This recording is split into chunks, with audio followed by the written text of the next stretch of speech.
சிவகாமியின் சபதம் பாகம் 1 பகுதி 26. கடற்கோவில்கள். கடல் மல்லத்தீவின் தென்பகுதியில் விஸ்தரமான வெட்டுவெளி பிரதேசத்தில் வரிசையாக 5 சிறு குன்றுகள் நின்றன. அவற்றில் 3 குன்றுகளில் நூற்றுக்கணக்கான சிற்பிகள் வேலை செய்து கொண்டிருந்தார்கள். ஒவ்வொரு குன்றையும் குடைந்து கோயில்கள் வடிவமாக அமைத்து கொண்டிருந்தார்கள். ஒரு கோவிலின் முன்மண்டபத்தை தூண்கள் வேலையாகிக் கொண்டிருந்தன. இன்னொரு கோயிலில் மேல் விமான வேலை நடந்து கொண்டிருந்தது. 3வது குன்றை அப்போதுதான் குடைய ஆரம்பித்திருந்தார்கள். சிற்பிகளும் பணியாட்களும் தங்குவதற்கான சிறு கொட்டகைகள் நெடுங்கிலும் காணப்பட்டன. ஆயனரின் அரண்ய வீட்டை சுற்றி நாம் பார்த்தது போன்ற நெடுந்துயர்ந்த மரங்களோ அடர்ந்த செடி கொடிகளோ அந்த பிரதேசத்தில் காணப்படவில்லை. வடக்கே வெகு தூரம் மணற்பாங்காயிருந்தது. அதற்காப்பால் கடல் அலைகள் வெண்ணுரையுடன் அவ்வப்போது மேலிலும் காட்சி தோன்றியது. தெற்கிலும் மேற்கிலும் சிறு சிறு பாறைகளும் அவற்றை விட குட்டையான புதர்களும் வெகு தூரத்திற்கு காணப்பட்டன. ஆனால் வடக்கேயும் வடமேற்கேயும் பார்த்தால் முற்றும் மாறான காட்சி தென்பட்டது. வானளாவிய பெரிய கட்டிடங்களும் அவற்றின் இடையிடையே நெடிய தென்னை மரங்களும் காட்சியளித்தன. இன்னும் அப்பால் நூற்றுக்கணக்கான கப்பல்களின் பாய்மரத்து உச்சிகளிலே வரிசை வரிசையாக ரிஷப கொடிகள் காற்றிலே அசைந்தாடி கொண்டிருந்தன. சிற்ப வேலை நடந்து கொண்டிருந்த குன்றுகளுக்கு மத்தியில் ஒரு கல்யாண கம்பீரமாக நின்றது. அதன் பின்னால் இன்னும் கம்பீரமாக அலங்கரிக்கப்பட்ட பல்லவ சாம்ராஜ்யத்தின் பட்டத்து யானை நின்றது. யானை மீது வந்த சக்கரவர்த்தியும் அவருடைய குமாரரும் கீழே இறங்கி கல்யாணையின் அருகில் நின்றார்கள். அவர்கள் மீது வெயில் படாமல் ஒரு விசாலமான வெண்குடையை பணியாட்கள் பிடித்து கொண்டிருந்தார்கள்.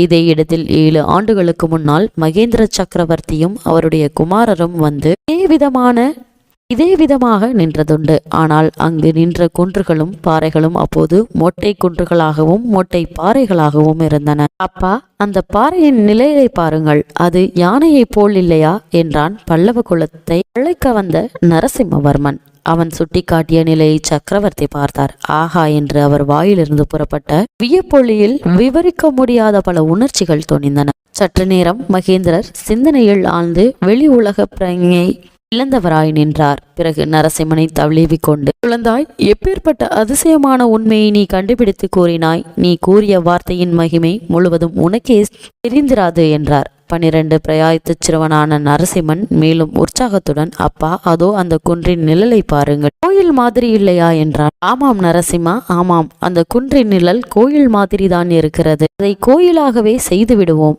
இந்த 5 குன்றுகளையும் 5 கோயில்களுக்குள்ளாக்குவோம். இன்னும் இங்குள்ள சிறு பாறைகளை யானைகளாகவும் சிங்கமாகவும் நந்தியாகவும் ஆக்குவோம். இந்த துறைமுகத்தை சொப்பன லோகமாக்குவோம். 1000 வருஷங்களுக்கு பிறகு இந்த துறைமுகத்துக்கு வருகிறவர்கள் எல்லோரும் பார்த்து பிரமிக்கும்படியாக செய்வோம் என்றார். சீக்கிரத்திலேயே அந்த பிரதேசத்துக்கு சிற்பிகள் பலர் சிற்றுளிகளுடன் வந்து சேர்ந்தார்கள். குன்றுகளிலும் பாறைகளிலும் வேலை செய்ய தொடங்கினார்கள். நேற்று வரை அமைதி கொண்டிருந்த இடத்தில் நூற்றுக்கணக்கான சிற்றுளிகள் சப்தம் கல்கள் என்று கேட்க ஆரம்பித்திருந்தது. புதர்களில் வாழ்ந்திருந்த சிறு முயல்கள் திடீரென எழுந்து கல்கள் சப்தத்தை கேட்டு வெளியே வந்தன. காதுகளை தூக்கி கொண்டு ஒரு நிமிஷம் வியப்புடன் கவனித்தன. பின்னர் அந்த இடத்திலிருந்து ஓட்டம் பிடித்தன. அன்று தொடங்கிய சிற்ப பணி இன்றைக்கும் அங்கே தொடர்ந்து நடந்து கொண்டிருந்தது. சக்கரவர்த்தியும் மாமல்லரும் அன்றைக்கு நின்ற அதே இடத்தில் இப்போது யானையாகவும் சிங்கமாகவும் ரிஷபமாகவும் உருவெடுத்த பாறைகளுக்கு அருகில் நின்று கொண்டிருக்கிறார்கள். நரசிம்மா, இந்த யுத்தம் இப்போது வந்ததில் எனக்கு பல வகையில் சந்தோஷம்தான்.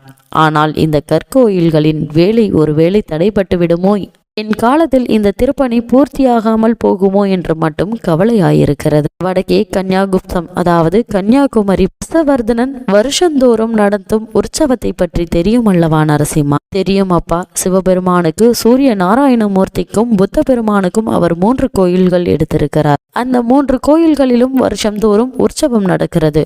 3 மதத்தைச் சேர்ந்த பிரஜைகளும் வந்து ஒரே சமயத்தில் உற்சவம் கொண்டாடுகிறார்கள் என்று கேள்விப்பட்டிருக்கிறேன். மாமல்லா, ஹர்ஷவர்தனன் இந்த பல்லவ சாம்ராஜ்யத்தை காட்டிலும் எவ்வளவோ பெரிய சாம்ராஜ்யத்தை ஆள்கிறார். அவருடைய செல்வமோ நம்முடையதை விட பன்மடங்கு அதிகமானது. அவருடைய புகழ் இன்றைக்கு உலகமெல்லாம் பரவி இருக்கிறது. ஆனால் என்னுடைய உத்தேசம் மட்டும் நிறைவேறுமானால் ஹர்ஷன் மட்டுமல்ல, இந்த பாரத வருஷத்தில் இதுவரையில் இந்த அரசரும் சக்கரவர்த்தியும் அடையாத கீர்த்தியை பல்லவ குலம் அடையும். ஹர்ஷர் நிர்மாயனத்திற்கும் கோயில்கள் செங்கலாலும் மரத்தினாலும் ஆனவை. 100 வருஷத்தில் அவை சிதைந்து மறைந்து போய்விடும். ஆனால் இந்த கற்கோயில்களுக்கு அழிவென்பதே கிடையாதல்லவா? இக்கோயில்களில் எத்தனை தெய்வங்களை எழுந்தருளச் செய்ய போகிறார்கள் அப்பா? சிவபெருமான், பார்வதி தேவி, விநாயகர், சுப்பிரமணியர், சண்டிகேஸ்வரர் ஆகிய பஞ்சமூர்த்திகளுக்கு தான் இந்த 5 கோவில்களும் அல்லவா? இல்லை நரசிம்மா, ஹர்ஷவர்தரை காட்டிலும் அதிகமாக ஒரு காரியம் செய்ய போகிறேன். இந்த தமிழகத்தில் பரவியுள்ள 4 பெரிய சமயங்களும் 4 கோயில்களை அர்ப்பணம் செய்ய போகிறேன். ஒரு கோவிலில் சிவபெருமானும் பார்வதி தேவியும் வீற்றிருப்பார்கள். 2வது கோவிலில் திருமாலும் திருமகளும் குடிக்கொள்வார்கள். 3வது கோவிலை புத்தர் பெருமானின் பெரிய விக்கிரகம் அலங்கரிக்கும். 4வது கோவிலில் சமண சமயத்தை ஸ்தாபித்த வர்த்தமான மகாவீரர் எழுந்தருள்வார். ஆகா என்று பெருமானுடைய வியப்புடன் பெருமிதத்துடன் மாமல்லர் கூறினார். ஆம் நரசிம்மா, உண்மையில் நான் சமண சமயத்திலிருந்து விலகி சைவத்தை தழுவியதே நமது ராஜ்யத்தில் இத்தகைய சமய சமரசத்தை நிலைநாட்டுவதற்காகத்தான்.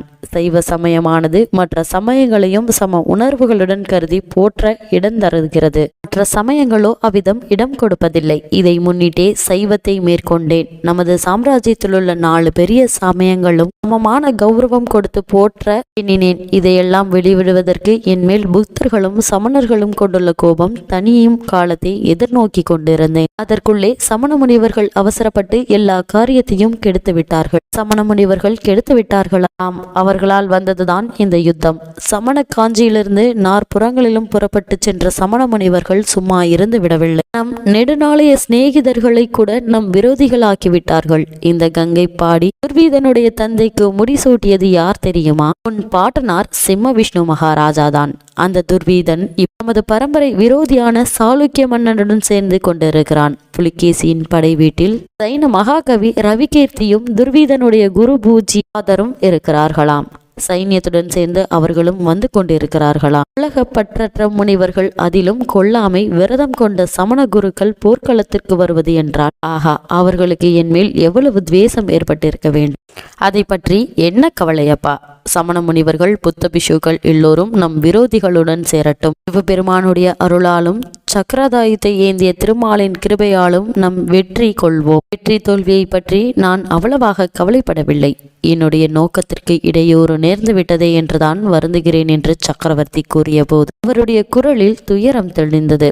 மாமல்லர் சற்று பொறுமையாயிருந்துவிட்டு 5வது கோவில் எந்த தெய்வத்திற்கு அர்ப்பணம் செய்ய எண்ணியிருக்கிறீர்கள் அப்பா என்று கேட்டார். மேலை நாடுகளில் சில காலமாக புதிதாக ஒரு மதம் ஸ்தாபனமாகி இருக்கிறதா. அதை ஸ்தாபித்த அவதார புருஷன் பெயர் ஏசு கிறிஸ்து என்று சொல்கிறார்கள். அந்த புதிய மதத்தை பற்றிய விவரங்கள் இன்னும் எனக்கு தெரியவில்லை. தெரிந்தவுடனே அந்த புதிய மதத்தின் தெய்வம் எதுவோ அதை அந்த 5வது கோவிலில் எழுந்தருளச் செய்ய எண்ணியிருந்தேன். ஆனால் அதெல்லாம் பகற்கனவாய் போய்விடும் போலிருக்கிறதே. மகேந்திரரின் யோசனைகளை கேட்டு பிரமித்த மாமல்லர், ஏன் பகற்கனவாக போக வேண்டும்? யுத்தத்தினால் இந்த சிற்ப பணி ஏன் தடைபட வேண்டும் என்று கேட்டார். தடைபடாமல் இருக்க வேண்டும் என்பதுதான் என் ஆசை. யுத்தம் முடிவதற்குள்ளே இந்த 5 கோவில்களும் பூர்த்தியாக வேண்டும் என்று விரும்புகிறேன். அதற்காகவே ஆயனரை இன்றைக்கு இங்கே வர சொல்லி இருக்கிறேன். அவர் நாடுகாட்டில் போய் உட்கார்ந்திருப்பதா. வேலை நிதானமாக நடக்கிறது. அவரை இங்கேயே தங்கி வேலையை துரிதமாக முடிக்கும்படி சொல்ல போகிறேன். அதோ ஆயனரும் வந்துவிட்டார். நரசிம்மர் ஆவலுடன் திரும்பி பார்த்தார். அவருடைய ஆவல் பூர்த்தியாயிற்று. சற்று தூரத்தில் வந்து கொண்டிருந்த சிவிங்கையில் ஒரு பக்கத்தில் ஆயனர் எட்டி பார்த்து கொண்டிருந்தார். மற்றொரு பக்கம் பட்ட பகலில் பூரணச்சந்திரன் பிரகாசிப்பது போல் ஒரு காட்சி தென்பட்டது. அந்த பூரணச்சந்திரன் சிவகாமியின் வதனச்சந்திரன் தான் என்று சொல்லவும் வேண்டுமோ?